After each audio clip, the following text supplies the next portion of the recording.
बिस्मिल्लाहिर्रहमानिर्रहीम। अस्सलाम वालेकुम। आज मैं बनाऊंगी बीफ नमकीन कढ़ाई। बीफ नमकीन कढ़ाई बहुत ही मज़ेदार, बहुत ही टेस्टी और बहुत ही सॉफ्ट मैं बनाऊंगी। वैसे तो मैंने काफ़ी कढ़ाई बनाई है मटन की, बीफ की, लेकिन आज मैं मुख्तलिफ तरीके से बनाऊंगी। बहुत ही मज़ेदार और बहुत ही झटपट बनने वाली ये रेसिपी है और बहुत ही टेस्टी लगती है। अक्सर आप बीफ को पकाते हैं तो उसमें ना सख्तपन आ जाता है, लेकिन मैं इस तरह पकाऊंगी कि बिल्कुल ये सॉफ्ट और बहुत ही अच्छी और जायके वाली बनी। बीफ कढ़ाई बनाने के लिए जो सामान चाहिए वो आपके सामने है, मैं आपको बता देती हूँ। मटन है मेरे पास, बीफ है मेरे पास, बोनलेस है बिल्कुल, मैंने इसके छोटे छोटे पीस बना लिए हैं। ये बोनलेस की बनती है, हड्डी वाले गोश्त की नहीं बनती। तो इसके पास मेरे पास है अदरक और लहसुन का पेस्ट और प्याज है मेरे पास, काली मिर्च का पाउडर है, नमक है, मलाई है और मेरे पास ये टमाटर की पेस्ट है और दही है। और इसके अंदर मैं डालूंगी हस्बे ज़रूरत ऑयल और तकरीबन ये वाली छोटी प्याली मैं इसके अंदर शामिल कर लूँगी। सबसे पहले मैं क्या करूँगी, मेरे पास मटन बीफ है, बीफ को मैं कढ़ाई में डालकर इसको फ्राई करती हूँ। पैन में मैंने ऑयल डाल दिया तकरीबन आधी प्याली। अब हम इसको अच्छे से फ्राई कर लेंगे। आपके सामने मैं डाल दूँगी, ये बहुत ही टेस्टी, बहुत ही मज़ेदार बनेगी। आप ये बनाएं, देखिए कितनी मज़ेदार बनती है, कितनी सॉफ्ट होती है, बहुत ही मज़ेदार है।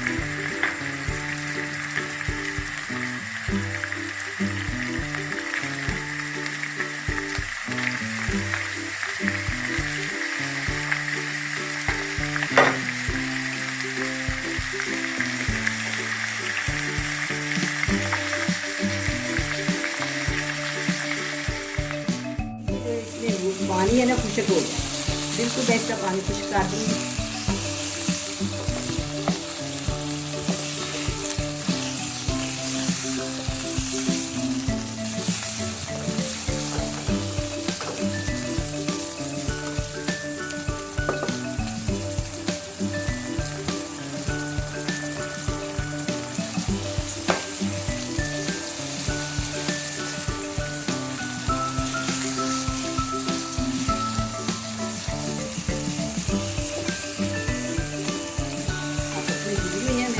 करने की कोशिश कर रही हूँ।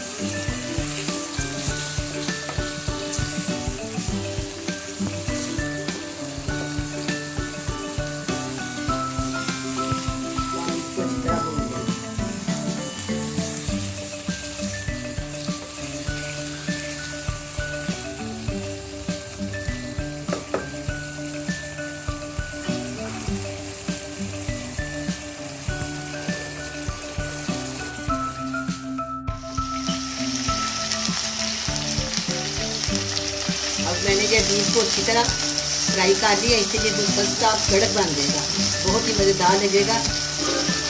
इसलिए मैंने इसको अच्छी तरह फ्राई किया। अब हम इसके अंदर डालेंगे फुल भरा हुआ टेबल स्पून लहसुन का पेस्ट और फुल भरा हुआ अदरक का पेस्ट।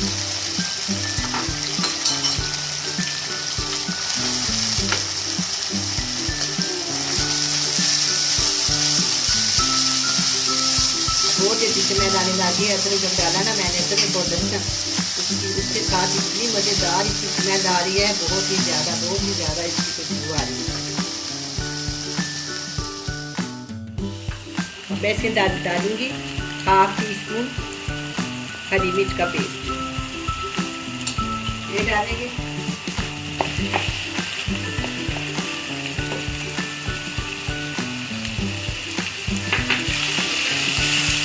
अब इसके अंदर मैं डालूंगी एक बड़े साइज की ना टमाटर की मैंने पेस्ट बना के पीस किया, जो इसके अंदर डाल,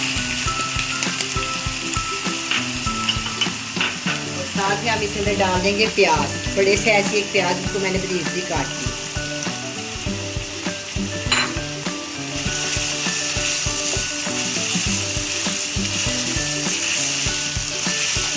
अभी ये ना खुल जाएगा, फ्रीज किया होगा, अभी ये खुल जाएगा। अब हम सब चीज़ों को अच्छे से भून देंगे। अच्छा मैं क्या करूँगी, इसके अंदर डाल देंगे हम नमक हस्बे ज़रूरत। मैंने इसके अंदर 1/2 टीस्पून डाला है। साथ ही मैं इसके अंदर डाल दूंगी 1/2 टीस्पून काली मिर्च का पाउडर। ये हो गया सब कुछ। अब हम इसको खूब भूनेंगे, इसको भी साथ तोड़ते जाएंगे, ये भी अभी ठीक हो जाए। तो सारी चीज़ें मैंने इकट्ठी भून ली हैं। अब मैं इसके अंदर डालूंगी 1 प्याली अच्छी तरह फेंट के दही। अब मैं इसके अंदर खूब चमचा लाऊंगी ताकि गुठली ना बन जाए।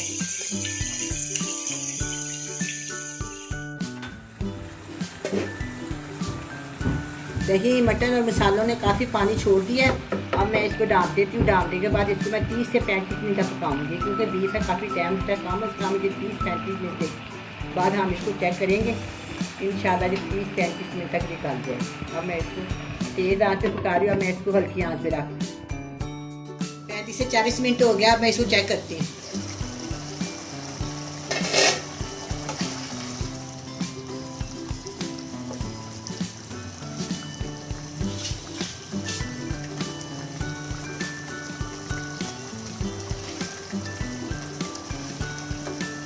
मैं इसको चेक करती हूँ गल गया कि नहीं। अब ये गल गया। अब हम इसको अच्छे से भून लेते हैं। बिल्कुल गल गया। मैं गर्म है इसलिए मैं तोड़ नहीं रही, गल गया। अब मैं इसको भून लेती हूँ। इसके अंदर मैं डालूँगी 2 छोटी इलायची, जो थोड़ी बहुत स्मेल होगी ना वो ख़त्म हो जाएगी। 2 छोटी इलायची इसके मैंने मुँह खोल दिए, दाने मैं निकाल लूँगी। दाने निकालने के बाद इसके अंदर छिलका भी डाल दूँगी और मैं इसके अंदर बीज भी डाल। और इसके अंदर मैंने काली मिर्च के साथ बनाया है। अगर काली मिर्च कम हुई तो हम थोड़ी सी और डाल देंगे। इसके अंदर मैंने लाल मिर्च वगैरह हल्दी कोई चीज़ शामिल नहीं की, सिर्फ मैंने काली मिर्च और नमक डाला है। इसके अंदर और कोई चीज़ नहीं डाली। अब जब इसकी बुनाई हो रही है, अब मैं इसके अंदर 1/2 छोटी प्याजी मलाई की डालूंगी। इसके साथ इसका टेस्ट बहुत अच्छा होगा और बहुत ही मुलायम सी बन जाएगी। ये घर की आम मलाई है। अक्सर घर में दूध आता है, उसके ऊपर से निकाल के मैं इसको फ्रीज कर देती हूँ। आपके पास हो तो आप ज़रूर डालें। इसके साथ इसका बहुत ही मज़ेदार टेस्ट बन जाता है। और ये जो इसका जो होता है ना, इसके अंदर ना वो चिकनाहट सी बहुत ज़्यादा आ जाती है। और दूसरा ये है कि बड़ी सॉफ्ट और नरम हो जाती है। और हर घर में दूध आता है और मलाई होती है। आप जब भी आप मलाई उतारें, फ्रीज़र की जगह आपको फ्रीज़र में रखिए, फिर मलाई का बिल्कुल वही टेस्ट लेता है। चाहे आप 2 हफ्ते के बाद निकाल के यूज़ करें, उसका टेस्ट नहीं बदलता। अगर हम इसको फ्रिज में रख दें तो बस फिर खराब हो जाता है।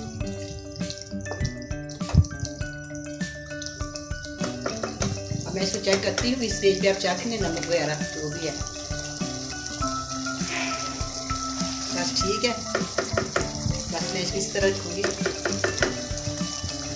थोड़ी सी मैं इसके अंदर 1 चुटकी काली मिर्च और शामिल कर देती हूँ। पहले मैंने इसके अंदर 1/2 टीस्पून डाला था, हल्की सी मैं इसके अंदर और डाल।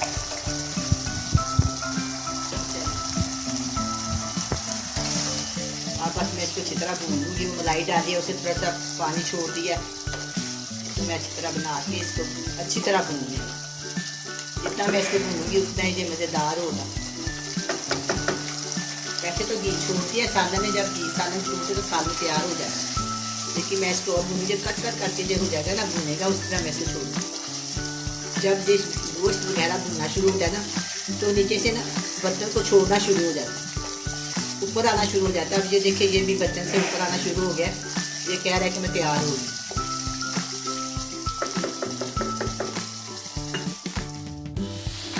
अब ये कढ़ाई तैयार हो गई है, बहुत अच्छी तरह ये भून गई। अब मैं इसको डिश आउट करती हूँ। चूल्हे को मैं करती हूँ बंद।